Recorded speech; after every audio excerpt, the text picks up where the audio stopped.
Getting traffic. Now that you have chosen your niche and set up your shop platform, you can set up your shop and get it ready for traffic. Consult your chosen platform's documentation for advice on setting up your store. Once it's up and running, it's time to concentrate on getting traffic. There are many ways to do that, both paid and unpaid. We are going to take a look at both, but you can choose the methods you believe will work best for your situation. We will concentrate on social media because that is the easiest way to generate traffic and it won't cost much, if anything, in the beginning. Facebook. Facebook has both paid and free methods of promotion. I highly recommend using paid promotions if you have the capital available because you can reach a lot more people. But you can also reach people without spending money if you're short on capital. Join some groups related to your niche and start posting regularly. Then, with permission from the group's owner, ask if you can drop a link to your shop. You might even run contests for group members and give away store credit to get more attention.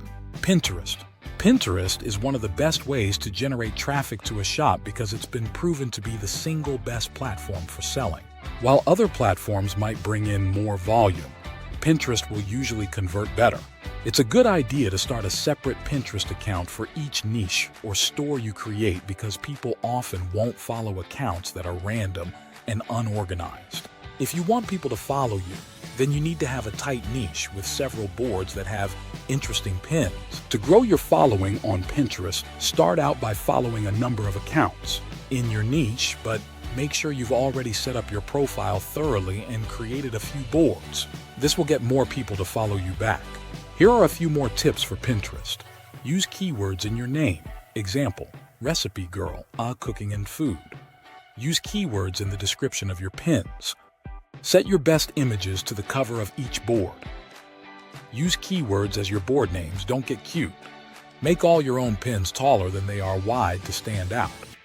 Pin often and consistently throughout the day, but not too many at once. Only pin the very best content to keep your quality high. Instagram. Instagram can also be great for sales, especially if you can get good engagement. To get people to interact with your posts, make sure all your images are interesting enough to get people to like and comment. Tips for Instagram marketing. Follow big accounts in your niche. Always use several hashtags in every post, at least 5, like posts from your followers so they will return the favor. Post regularly, but only a few times per day. You can use other social media platforms too, but these are the best to concentrate on in the beginning.